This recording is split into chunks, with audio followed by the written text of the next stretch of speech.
KKB Papua nekat datangi markas TNI sambil bawa busur dan tombak, lalu serahkan surat cinta, terungkap. KKB Papua biasanya selalu berbuat ulah di Papua. Sikap kejam para anggota KKB Papua ini membuat masyarakat resah. Namun kini hal berbeda dilakukan oleh KKB Papua ini. Selama ini para anggota KKB Papua selalu berusaha menghindari pertemuan dengan TNI Polri. Anggota KKB Papua bahkan menganggap TNI Polri sebagai musuh utama mereka. Oleh sebab itu, KKB Papua rela bersembunyi dan tinggal di hutan belantaran demi menghindari TNI Polri. Namun, apa yang dilakukan dua anggota KKB Papua ini justru berbeda. Kedua oknum tersebut selama ini aktif dalam sejumlah pergerakan anggota KKB di Kaimana, Papua Barat. Keduanya merupakan tentara TPNPB OPM yang bernaung di bawah Kodam 12 Kaimana Urib. Fakta tentang penyerahan diri kedua anggota KKB tersebut kini viral di media sosial.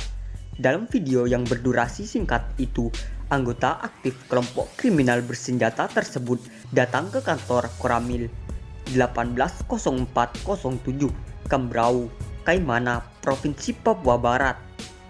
Keduanya datang dengan membawa senjata tradisional berupa tombak, busur dan anak panah, serta sebuah senjata api.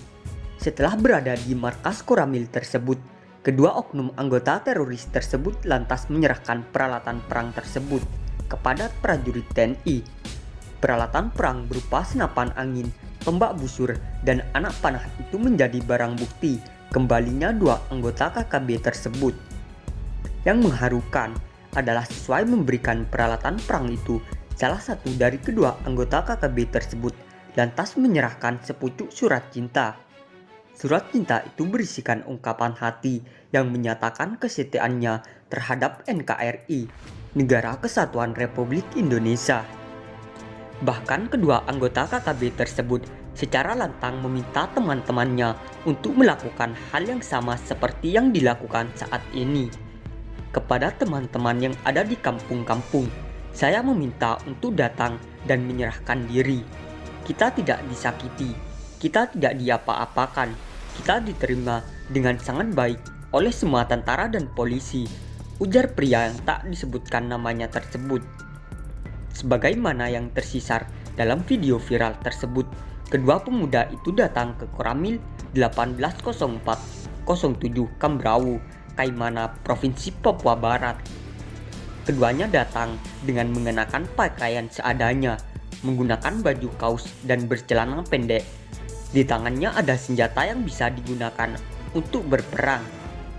Sesuai berkomunikasi dengan prajurit TNI yang ada di Koramil tersebut, kedua pria berjenggot tipis itu lantas keluar dari ruangan. Mereka melangkah ke halaman kantor Koramil dan di tempat itulah keduanya menyerahkan peralatan perang. Tak hanya itu, pria anggota KKB berbaju putih mengungkapkan kembali tulisan yang tertuang dalam surat cinta tersebut. Pria itu menyebutkan bahwa mereka telah sadar dari berbagai tindakan anarkis yang dilakukannya selama ini. Mereka tak ingin mengulanginya, apalagi menyerang prajurit TNI Polri yang sedang bertugas menjaga keamanan dan ketertiban masyarakat serta kedaulatan NKRI. Atas kesadarannya itulah, keduanya pun langsung memutuskan untuk kembali ke pangkuan NKRI dan tak mengulangi perbuatannya. Keduanya ingin hidup aman, bekerja dengan aman, bergaul pun dalam situasi yang aman dalam bingkai Negara Kesatuan Republik Indonesia. Terbetik kabar bahwa kedua pria bekas anggota KKB tersebut baru menyerahkan diri setelah tindakan anarkis di wilayah Kaimana. Kala itu, kanan kedua pria tersebut, mereka diajak untuk ikut dalam penyerangan ke markas Yonif 464 IB di wilayah Kaimana.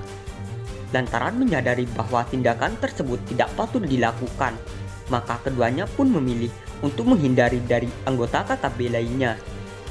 Setelah itu, keduanya memberanikan diri untuk menyerahkan diri kepada prajurit TNI Polri. Namun sebelum menyerahkan diri ke Koramil 180407 Kambrau, keduanya terlebih dahulu membuat pucuk surat cinta.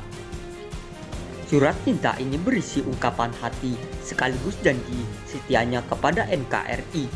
Dalam janji setia itu, keduanya menyatakan tak ingin lagi melakukan tindakan yang melanggar hukum, tak akan lagi terlibat dalam tindakan kriminal, serta ikut dalam berbagai pergolakan yang bertujuan memisahkan diri dari NKRI.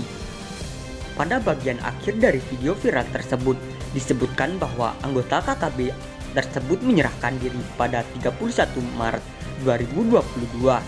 Selama ini mereka merupakan simpatisan TPNPB OPM dan menjadi anggota KKB aktif. Maka saat ini mereka menyatakan telah kembali ke pangkuan NKRI.